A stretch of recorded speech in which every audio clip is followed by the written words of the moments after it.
한덕수에게 징역 15년이 구형됐습니다. 내란 특검 15년 구형 과연 적정한 것인지 많은 것인지 적은 것인지 상당히 논란이 일 것으로 보이는데요. 이병철 변호사님 전화 연결하겠습니다. 이 변호사님. 네네, 수고하십니다. 이병철 변호사입니다. 15년 중형 선고입니다. 중형임에는 분명하지만 사형 무기징역 20년 이상이 아니다라는 구형 이거 어떻게 봐야 하겠습니까? 네, 일단은 오늘 특검 검찰의 구형이죠. 그리고 이제 이진관 재판장이 나중에 이제 선고형을 이제 선고를 할 텐데, 보통 검찰의 구형은 이제 구형량을 정할 때 판사님이 그것의 한 절반 정도로 선고한다, 이렇게 감안을 하고 15년 이렇게 정하는데, 그러면 특검에서는 이진관 재판장이 님이 징역 한 7, 8년 정도 때릴 만한 범죄다. 이번에 군부총리 한덕수의 범죄 혐의가 그렇게 봤다는 얘기인데, 저는 굉장히 좀 이렇게 실망스럽기도 하지만 좀 화가 나네요. 그 특검에 대해서. 일단 오늘 특검에서는 1980년 5.17 쿠데타에서 당시 이제 네. 주영복 국방장관의 사례를 들면서 법원에서 최종 7년형을 선고했고, 그 당시에 이 사람이 다른 사람의 힘을 빌려서 소임을 다하지 못했다고 변명하는 것은 하급 관료의 일이고 지위가 높고 책임이 막중한 경우는 변명이 네. 용납되지 않는다 라면서 그 당시에 7년형을 성공했다. 그런데 네. 이번에 국무총리 같은 경우에는 15년형을 이제 구형한다라고 이제 일단 설명을 하고 있습니다. 그러나 국민의 법 감정으로 봤을 때는 야 이거 사형 아니면 무기징역, 최소 무기징역 아니냐라고 이제 생각을 했던 걸로 보면 이병철 변호사님 화가 난다라고 했는데 이제 이 부분에 대해서 좀 부연 설명을 좀 해주시죠.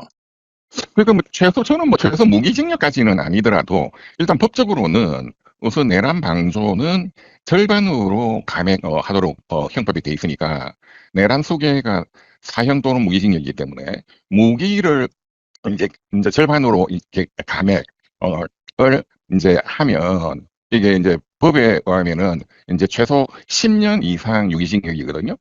그리고 이제 이진관 재판장이 내란 주요 임무 종사자 그 혐의도 추가해서 넣어라, 공소장을 변경하라 했는데, 그거는 사형 무기 징역 5년 이상이잖아요.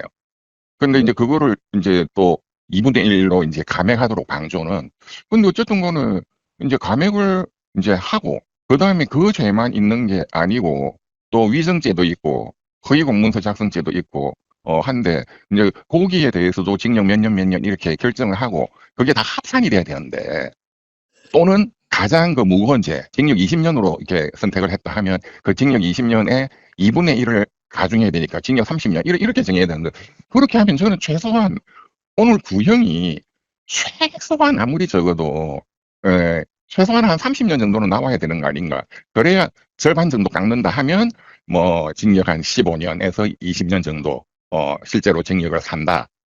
그런데 저는 좀 약간 구형을 이미 했으니까 어쩔 수 없지만 좀 너무 봐주는 거 아닌가. 왜냐하면은 구속영장도 기각이 됐잖아요. 말도 안 되는 걸로. 그리고 특검에서 또 재차 한 번 더 구속영장 청구를 할 수 있음에도 불구하고 그 다음날 특별히 설명도 안 하고 바로 또 불구속 상태에서 기소해가지고 또 이렇게 비난을 많이 받았는데, 또 그때 그 원인이 어떤 대형 로펌을 중심으로 하는 어떤 그런 데서 엄청난 그 법조계의 황금 카르텔이 움직였다, 그런 의심도 많이 받았는데, 오늘 역시 좀 비슷한 것 같습니다. 예, 직감적으로는 이제 조원석 내란 특검이 실제로 봐주기 구형한 거 아니냐라고 지금 의심이 들고 그 문제 제기를 우리가 가장 먼저 지금 하고 있는데요. 실제로 지금 재판 과정에서 공소장 변경 요청도 실제로 이관 재판부가 하지 않습니까? 당초에는 내란 특검이 방조죄만 적용했는데, 맞습니다. 내란 주요 임무 종사죄 추가해야 한다라고 하면서 공소장 변경을 했는데, 그게 사형까지 더 세게 돼 있으니까. 네. 그렇게 이제 돼 있는 것을 이제 봤을 때 결국 특검에서 로펌의 영향이든 아니면 전체적으로 형량에 대한 판단 기준이 있었겠지만 국민들의 지금 법 감정으로 봤을 때는 도무지 받아들일 수 없는 봐주기다라고 이제 지금 하는데, 여기에 대해서 상당히 좀 논란이 좀 일지 않겠습니까? 어떻습니까? 저는 국민들 여론이 굉장히 좀, 지난번에 구속영장이 기각된 사례, 그리고 그 다음날 바로 이제 검찰 특검에서 불구속 상태에서 그냥 바로 기소한 사례, 그때 국민들의 그런 어떤 불만 내지는 분노가 이번에 세 번째니까 굉장히 그 분노가 폭발하지 않을까, 저는 좀 그렇게 생각이 듭니다. 자, 그래서 이제 한덕수가 최근 들어와서 이제 본인이 위정했다 헌법재판소에서 그렇습니다. 위정한 사실도 이제 이번에 법원 재판 과정에서 확인을 해주고, 또 하나는 이게 불법 계엄이다, 라고 하는 것에 대해서도 본인이 막중한 책무를 다하지 못해서 맞습니다. 정말로 사죄한다. 역사의 앞에서 뭐 이렇게 반성한다라는 네네. 식으로 얘기를 했지 않습니까? 네. 이것도 어느 정도 프로그램에 의해서 특검에서 봐주기를 하고 너 나가서 이런 식으로 다 진술하면은 그러니까요. 오히려 구형량 줄일 수 있다라고 했던 거 아니냐라는 의혹까지 일고 있으면 이게 완전히 맞습니다. 맞습니다. 와 사법부에서 어떤 판단을 내릴지를 둘째치고 특검이 정당성을 상실한 거 아니냐라고 할 정도로 아무리 적게 계산하더라도 이병철 변호사님은 30년 이상의 구형이 나와야 한다는 것이 지금 그렇죠. 법 일반의 논리지 않습니까? 그렇죠. 그리고 이번에 한 3개월 정도 동안 굉장히 이제 이진관 재판장님이 신속하게 재판을 진행을 했기 때문에 지금 국민들이 이제 또 이제 CCTV 그리고 이 방송으로 그 이 한덕수 총리가 법정에서 무슨 소리를 했는지를 그 육성을 다 들었단 말이에요. 근데 이 양반은 CCTV에 찍혀 있는 것도 저때 당신이 어떤 말을 했느냐 이런 거를 구체적으로 물으면 기억이 전혀 안 난다. 죄송하지만 전혀 기억이 안 난다고. 이제 진짜 물증이 나오는 거를 이제 CCTV에 당신이 저 문건을 들고 있지 않느냐. 그런데 왜 헌법재판소에서는 문건 같은 거는 받은 적도 없다. 집에 갔더니 뭐 뒤 소지전문이 꽂혀 있더라. 그때 알았다. 당신 거짓말 아니냐. 딱 들이대면은 그때 와서 내가 위정한 게 맞습니다. 그런 걸 보면서 저도 그렇지만 국민들이 진짜로 한 대 두들겨 패고 싶었을 거예요. 재질이 매우 불량하지 않습니까? 굉장히 악질이죠. 예, 예. 네. 그런데 지금 구형도 이렇게 값싸게 나오니까 국민들의 분노 게이지가 저는 뭐 굉장히 분노가 폭발하고 있지 않겠나 이렇게 생각이 됩니다. 특검이 왜 이렇게 이제 했는지에 대해서는 저희들도 추적 취재를 좀 더 해봐야 될 것 같고요. 뭐 조선 맞습니다. 특검에 맞습니다. 대한 최초의 우려도 있었고 기대도 있었고 중간중간에 계속 이제 국민적인 좀 압박들이 작용하면서 먹혔다라고 생각했는데 구형량을 이제 이렇게 함으로써 어떤 설명을 할지 좀 더 지켜보기로 하고요. 자, 이게 이제 선고가 되면 이제 1월 21일, 1월 28일 정도에 선고를 할 것이다라고 하는데 네, 문제는 이제 선고를 할 때 이것이 줄어들 것이냐 아니면 죄의 내용을 제대로 적용하지 않았다고 하면서 이진관 부장판사가 엄격하게 법 적용을 좀 할 것이냐 이런 네네. 부분은 조심스럽지만 전망해 보면 어떻습니까? 저는 이게 이제 판사가 선고할 때에는 검사의 구형보다 통상적으로는 이제 적게 선고를 하는 게 이제 일반적인 실무의 예인데 그렇게 해야 된다는 법이 있는 건 아닙니다. 그래서 가끔씩 그 구형보다 선고가 더 세게 나오는 경우들이 가끔씩 있어요. 악질적인 그런 범죄 혐의자인 경우에. 최근에 대장동 사건도 뭐 실제 선고 그렇죠, 때는 그렇죠. 또 형량이 더 많아졌죠. 그렇죠. 2명이 더 많아졌죠. 예, 예. 저는 이진관 재판장님 그간에 이 사건에 대해서 보여온 그 아주 단호하고 그리고 이 국민들과 함께 이 분노하는 그리고 정확하게 그 이 국무총리로서 당신이 아무것도 안 했지 않느냐 이런 질문을 답변을 제대로 못하는 질문을 여러 질문들을 예리하게 그렇게 해왔기 때문에 그리고 그 표정을 보면 정말로 한덕수 전 국무총리를 바라보는 눈빛과 표정이 참 한심하다를 떠나서 분노하고 있다는 게 느껴지거든요. 저는 선고가 징역 15년보다도 훨씬 많을 거라고 저는 예측이 됩니다. 징역 20년 이상은 선고하지 않겠나 이렇게 예상이 됩니다. 자, 조금 뭐 조심스럽긴 하지만 하나 더 질문 드리면 이게 이제 구형량과 관련돼서 논란이 뭐 필연적으로 생길 수밖에 없을 텐데 이런 경우에 실제로 지금 특검이 굳이 지금 이 상황에서 한덕수에 대해서 이렇게 낮춰서 줄 만한 외부적 요인이나 상황이 있었겠느냐 아니면 정말로 바깥에 있는 대형 로펌이 뭔가 조은석 특검 쪽으로 영향력을 행사해서 짜고 치는 고수돌처럼 서로 맞춘 거 아니야. 왜냐하면 최초에 구속영장 청구를 했을 때 기각되면서 엄청 놀라면서 화를 내고 막 저항을 해야 되는데 그게 아니고 오히려 바로 불구속 상태에서 기소를 해버렸다는 거 우리도 이병철 변호사님 얼마나 비판을 많이 했습니까? 맞습니다. 이런 것들로 봤을 때 이게 특검에서 수사 결과를 국내에 내놓고 평가를 받을 때 어떤 반응이 나올지 전혀 생각하지 않았을까? 아니면 뭐 시간 가면 다 지나버리고 뭐 기억에서 사라지니까 뭐 좋은 게 좋은 거니까 그냥 넘기자라고 했던 것이냐? 아니면 혹시라도 저희들이 뭔가 법리에 대한 오해를 하고 있어서 실제로 한덕수의 가담 정도가 경미한데 너무 과도하게 법 감정이 이 사람을 처벌하라고 요구하는 것을 특검이 바로잡은 것이냐? 이런 부분에 대해서 저는 굉장히 혼란스러운데 변호사님 설명 좀 부탁드리겠습니다.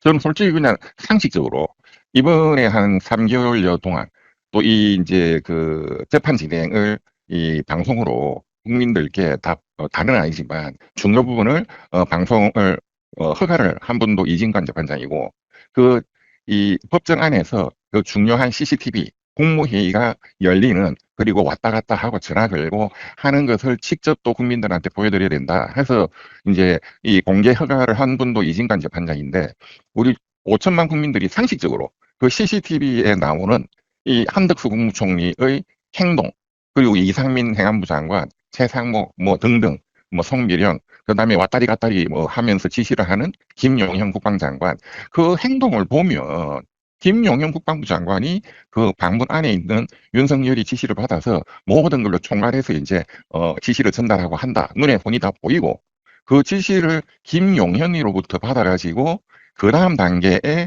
국무회의를 진행하는 자가 국무총리 한덕수다. 그래서 빨리 오라고 전화도 하고 또 끝까지 남아가지고 한 15분간 이상민 행안부 장관하고 뭐 히다그리고 웃고 뭐 단전단순지 뭐에 대해서 또 깊이 상의를 하고 이런 전체를 그냥 CCTV만 보면 이 양반이 세 번째로 중요한 역할을 했구나 하는 걸 다 알 수 있습니다. 그것이 형량이죠. 그리고 윤석열이 실제로 그 당시에 이제 한덕수가 뭐 국무총리 위치에 있었지만 어쩔 수 없이 딸려갔다, 수동적으로 갔다라고 네, 한 그 상황에서 불법 기성계엄을 본인도 알았다고 하지 않습니까? 그때 네네. 그 뒤에 했던 지금 몇 개월 동안 행위를 보시라고 12월 달에 본인 전행되고 그러니까요. 나서 대선 후보가 되겠다고 얼마나 국회를 농단하고 그리고 국민들이 보는 데서 뻔뻔스럽게 마치 아무것도 아닌 것처럼 그렇습니다. 그래놓고 자신들이 다시 권력을 잡아서 윤석열 아예 풀어주겠다라고 우리가 의심할 정도로 행동을 맞습니다. 해왔으면서 맞습니다. 뻔뻔하고 그리고 정말로 천연덕스럽게 이렇게 행동을 해왔지 않습니까? 그렇습니다. 자, 그런 걸로 봤을 때는 국민들의 법 감정이라는 게 지금 이 형량을 인정할 수 있느냐. 지금 와서 이제 겨우 재판 진행되고 증거가 나오니까 위정입니다. 아니면 뭐 그렇습니다. 그 위법 불법에 대해서 제대로 책무를 다 못해서 죄송합니다. 이런 소리를 하는 수준인데 아예 특검에서는 15년을 해버렸다라고 한다는 것은 이제 저로서는 도저히 받아들일 수가 없는데요. 자, 맞습니다. 이런 상황에서 이제 최종적으로 이진관 부장판사의 1월 선고 외에는 네. 다르게 어떻게 할 만한 조치는 이제 없는 것입니까? 없죠. 뭐 그만큼 판사가 중요하죠, 이제. 와. 예. 그러면 특검은 이제 이렇게 하면 이제 앞으로 다른 모든 그러면 혐의자들도 일단 한덕수 아래에 있는 사람들은 결국 형량이 이거보다 줄어들 가능성이 높다. 이것이 일종의 기준점이 되고 뭐 이런 것 아닙니까? 이제 그렇게 보는 게 우리가 뭐 이 사건 전체에 비추어서 그렇게 보는 것이 조금 모범적인 노멀한 해석론이겠지만 이진관 재판장의 판결 선고가 세게 나올 겁니다. 네, 이제 예. 그리고 판결문을 굉장히 자세하게, 굉장히 빠져나갈 구멍이 없이 꼼꼼하게 한덕수뿐만 아니라 공범인 이제 윤석열, 뭐 김용현 등등에 대해서도 자세하게 아마 판시를 할 것이라고 보고 그렇게 해서 그 이후에 다른 그 범죄 혐의자들에 대해서 이 특검도 이게 뭐 농단을 이렇게 장난질이 맞다면 장난질을 치지 못하도록 지금 어떻게 보면 그냥 외로운 영웅 그 이진관 혼자서 모든 이 폭풍우를 막아내고 있는 형국 아닌가 그렇게 저는 좀 생각이 됩니다.